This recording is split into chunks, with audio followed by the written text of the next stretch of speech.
स्वागत सादर करीत आहोत आजच्या काही ठळक घडामोडी।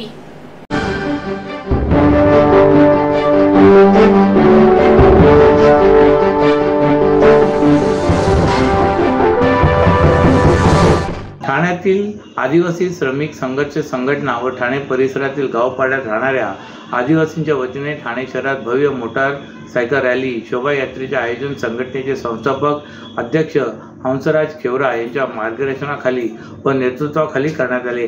या समाजातील समस्त स्थानिक आदिवासी भूमिपुत्र महिला पुरुष मंडळी मोठ्या संख्येने आपल्या पारंपरिक पोशाख परिधान करून मोठ्या उत्साहात सहभागी झाले होते। समाज बांधवांनी मोठ्या उत्साहात आज जागतिक आदिवासी दिवस साजरा केला। यावेळी उपस्थित समाज बांधवांनी क्रांतीसूर्य वीर बिरसा मुंडा यांच्या प्रतिमेला पुष्पहार अर्पण करून अभिवादन केले। आमची संस्कृती आमचा अभिमान, मी आदिवासी माझा स्वाभिमान अशी परंपरा असलेला आदिवासी समाजाची कला साता समुद्र पार पोचले।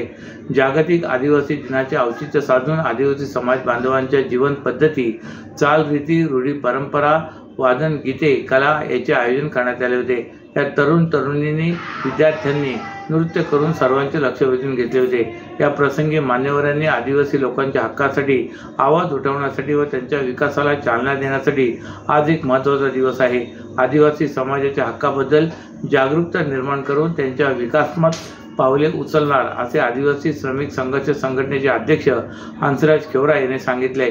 या जागतिक दिनानिमित्त पदाधिकारी अमृत सुरकर, सचिव तुकाराम वरटा, हेमंत जाधव, निलेश महाले, शिवाजी धामोडे, अनिल पालवी, हरी पोगारा, रमेश डोळे, हरेश्वर गोवारी, जितू भोये, अंजली काकरे, संचिता पांगी, भारती गावित, रोशन वाघ, सुनील भूतकडे, अंजली हावरे आदी कार्यकर्त्यांनी सहभाग होऊन कार्यक्रम यशस्वीरित्या पार पाडलाय। मागील 20 ते 25 वर्षापासून विविध प्रकल्पात बाधित झालेल्या शेकडो रहिवाशांचे अद्याप पुनर्वसन झालेले नाही। शहराच्या दृष्टीने विविध प्रकल्प करीत असताना बाधितांचे पुनर्वसन होणे गरजेचे असल्याचे मत आमदार संजय केळकर यांनी व्यक्त केले। या बाधितांचे पुनर्वसन व्हावे याच उद्देशाने आज केळकर यांच्या उपस्थितीत बाधित रहिवासी संबंधित विभागाचे अधिकारी यांची बैठक घेण्यात आली होती। मागील काही वर्षापासून शहरात सॅटीज, रस्ते रुंदीकरण असेल किंवा विविध प्रकल्प राबविण्यात आले आहेत। त्यानुसार या प्रकल्पासाठी अनेकांनी आपली हक्काची घरे दिलीत।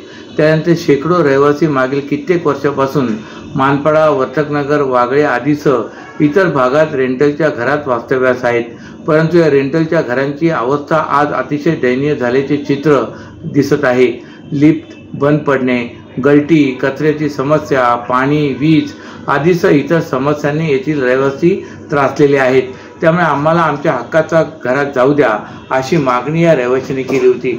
त्यातही कोपरी सॅटीज येथे बाधित झालेल्या रहिवाशांनी देखील या संदर्भात आवाज उठवला होता। त्यानुसार स्थानिक माजी नगरसेवक भरत चव्हाण यांच्या मार्गदर्शनाखाली आज आमदार केळकर यांच्या उपस्थितीत ही बैठक घेण्यात आली होती। यावेळी बाधितांना येत्या काळात लवकरच हक्काचे घर दिले जाईल असे आश्वासन संबंधितांकडून देण्यात आल्याची माहिती केळकर यांनी दिली।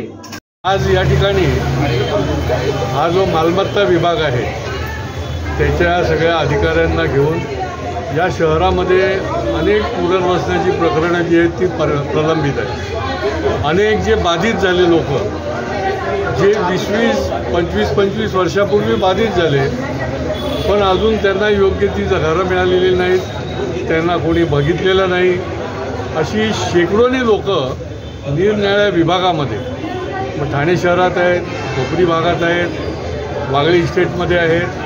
तर अशा लोकांना आज या ठिकाणी आपण बोलवलं होतं आणि ते त्यांच्या अक्षरशः चपला झिजून गेल्या पण त्यांचं अजून कुठेही पुनर्वसन झालं नाही। त्यांना साधं पात्र असून देखील पत्र पण मिळालेलं नाही आणि त्याच्यामुळे ही बैठक आम्ही आता आयोजित केली आणि सॅटीज ज्या ठिकाणी सॅटीज झाला त्या सॅटीजच्या खाली जे लोक राहत होते त्या लोक आता 24 वर्ष झाली त्यांना कुठेच काही राहायला मिळालं आणि म्हणून आज उपायुक्त आणि त्यांच्या खात्याच्या सर्व अधिकाऱ्यांना घेऊन आम्ही मीटिंग केली आणि प्रत्येकाचं समाधान होण्याच्या दृष्टीने ठोस असा प्रकारचा ॲक्शन प्लॅन पण बनवलेला आहे आणि त्या ॲक्शन प्लॅनच्या प्रमाणे पुढच्या काळामध्ये कारवाई होणार आहे।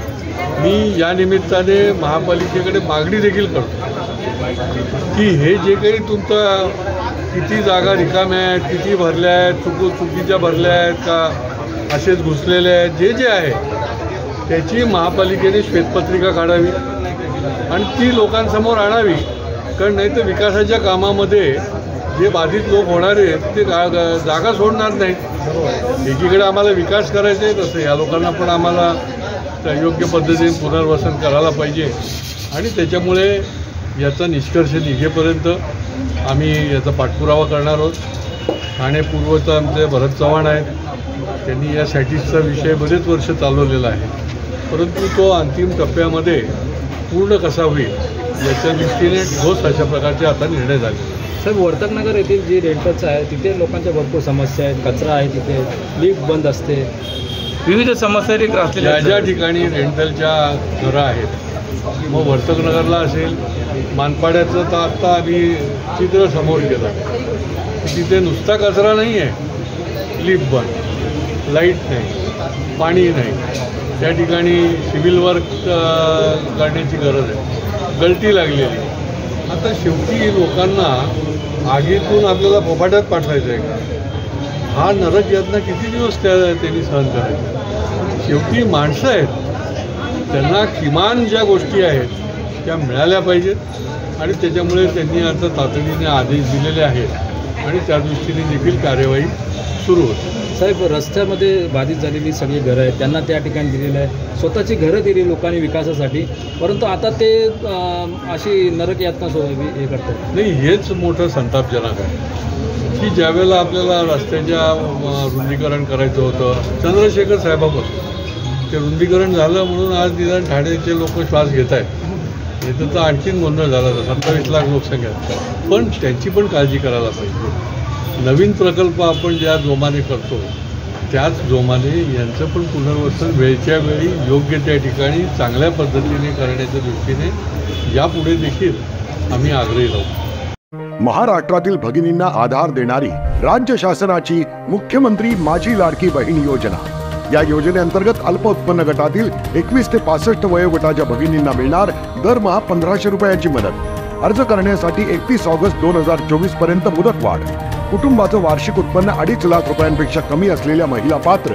कुटुंबाकडे पिवळं किंवा केशरी रेशन कार्ड असल्यास उत्पन्नाचा दाखला आवश्यक नाही.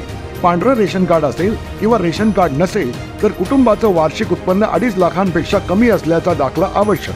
योजनेसाठीचा ऑनलाईन अर्ज नारी शक्ती दूत ॲपवरून किंवा पोर्टलवर भरता येईल. ज्या भगिनींना ऑनलाईन अर्ज भरता येत नसेल त्यांच्यासाठी अंगणवाडी, ग्रामपंचायत, वॉर्ड ऑफिस, सेतू सुविधा केंद्रामध्ये किंवा आशाताई बचत गटाच्या CRP यांची मदत उपलब्ध. आता आपल्याला अभिमानानं म्हणता येईल, सुखी आणि सुरक्षित आहे माझी लाडकी बहीण. सीपी तलाव येथील कचरा हस्तांतरण केंद्र येत्या 20 ऑगस्ट पासून हटवण्यात येईल असे आश्वासन ठाणे महापालिकेने लेखी स्वरूपात शिंदे सेनेला दिले होते. परंतु असे असताना शिंदे सेनेचा मित्रपक्ष असलेल्या भाजपने तरी देखील या सीपी तलाव हस्तांतरण केंद्र हटवण्याची मागणी करीत आंदोलन केले. तसेच आयुक्तांनी संबंधितांना खोटे आश्वासन दिल्याचा आरोपही यावेळी भाजपच्या पदाधिकाऱ्यांनी केलाय. त्यामुळे आता सीपी तलाव हस्तांतरण केंद्रावरून शिंदे सेना आणि भाजपात जुंपल्याचे चित्र निर्माण झाले आहे. सीपी तलाव येथील डम्पिंग हटवण्यासाठी येथील स्थानिकांनी मागील सोमवारी आंदोलन केले होते. 2021 पासून येथील डम्पिंग हटावे या मागणीसाठी आंदोलन केले होते. तसेच मागणी देखील केली होती अशी माहिती सामाजिक कार्यकर्ते रामेश्वर बचाटे यांनी आज आंदोलन दरम्यान दिली. दरम्यान मागील काही दिवसापासून सीपी तलाव येथील कचरा हस्तांतरण केंद्र हटवण्याच्या मागणीवरून राजकारण चांगलेच तापल्याचे दिसत आहे. सामाजिक कार्यकर्त्यांनी तसेच स्थानिकांनी येथे आंदोलन केल्यानंतर 2 दिवसांनी शिंदे सेनेच्या शिष्टमंडळाने हे केंद्र हटवण्यासाठी महापालिका आयुक्त सौरभ राव यांची भेट घेतली होती. या भेटीदरम्यान येत्या 20 ऑगस्ट पासून येथील केंद्र हटवले जाईल असे आश्वासन त्यांना देण्यात आले होते. अशी माहिती देखील शिंदे सेनेच्या पदाधिकाऱ्यांनी दिली होती. परंतु ही माहिती खोटी असल्याचा दावा करीत आज भाजपने येथील केंद्र हटवण्यासाठी धरणे आंदोलन केल्याचे दिसून आले. भाजपचे पदाधिकारी विलास कांबळे यांनी आयुक्तांनी संबंधितांना म्हणजे शिंदे सेनेच्या पदाधिकाऱ्यांना खोटी माहिती दिल्याचा दावा केलाय. या ठिकाणाहून केंद्र हटवले जाणार नसल्याचा दावा देखील त्यांनी यावेळी केलाय. तसेच येथील केंद्र हटवण्यासाठी भाजपचे आमदार संजय केळकर यांच्या माध्यमातून आधीपासूनच पत्रव्यवहार केला जात असल्याचा दावाही त्यांनी यावेळी केला आहे. मुख्यमंत्री एकनाथ शिंदे यांनी ठाणे नाशिक महामार्गावरील विकास कामाची पाहणी करण्यासाठी दौऱ्याला सुरुवात केली। या दौऱ्यात त्यांनी खारेगाव येथील खाडीवर बांधण्यात येत असलेल्या नवीन खाडी पुलाच्या कामाची सखोल चौकशी केली। मुख्यमंत्री शिंदे यांनी या महत्त्वपूर्ण प्रकल्पाची प्रगती तपासून तातडीने पूर्ण करण्याच्या सूचना दिल्या आहेत। ठाणे नाशिक महामार्गावर गेल्या काही महिन्यापासून खड्ड्यामुळे मोठ्या प्रमाणावर वाहतूक कोंडी होत आहे। या संदर्भात नागरिकांकडून तक्रारी येत असल्याने मुख्यमंत्री एकनाथ शिंदे यांनी संबंधित अधिकाऱ्यांसोबत बैठक घेऊन खड्डे तातडीने दुरुस्त करण्याचे निर्देश दिले होते। त्यांनी महामार्गावरील खड्डे आणि वाहतूक कोंडीची स्थिती स्वतः पाहण्याचा निर्णय घेतला होता। यानुसार मुख्यमंत्री शिंदे यांनी दौरा आयोजित करून महामार्गावरील विविध ठिकाणी सुरू असलेल्या कामांचा आढावा घेतला। दौऱ्यादरम्यान मुख्यमंत्री एकनाथ शिंदे यांनी अधिकाऱ्यांना कामाच्या गुणवत्तेकडे लक्ष देण्याचे आवाहन केले। त्यांनी सांगितले की महामार्गावरील खड्डे तातडीने बुजवून वाहतूक सुरळीत करण्यासाठी सर्व उपाययोजना करण्यात याव्यात। तसेच खारेगाव येथील खाडीपुलाची कामे वेळेत पूर्ण होण्यासाठी प्रयत्न करण्यात यावेत। मुख्यमंत्री एकनाथ शिंदे यांनी ठाणे नाशिक महामार्ग हा नागरिकांसाठी जीवनवाहिनी असल्याचे नमूद केले। त्यामुळे ह्या महामार्गावरील कामे जलद गतीने पूर्ण करण्यासाठी प्रशासनाने पूर्ण प्रयत्न करावे। राज्य सरकार महामार्गाच्या विकासासाठी वचनबद्ध असून नागरिकांच्या सोयीसाठी कोणतीही कसर सोडली जाणार नाही असे आश्वासन मुख्यमंत्री शिंदे यांनी दिले।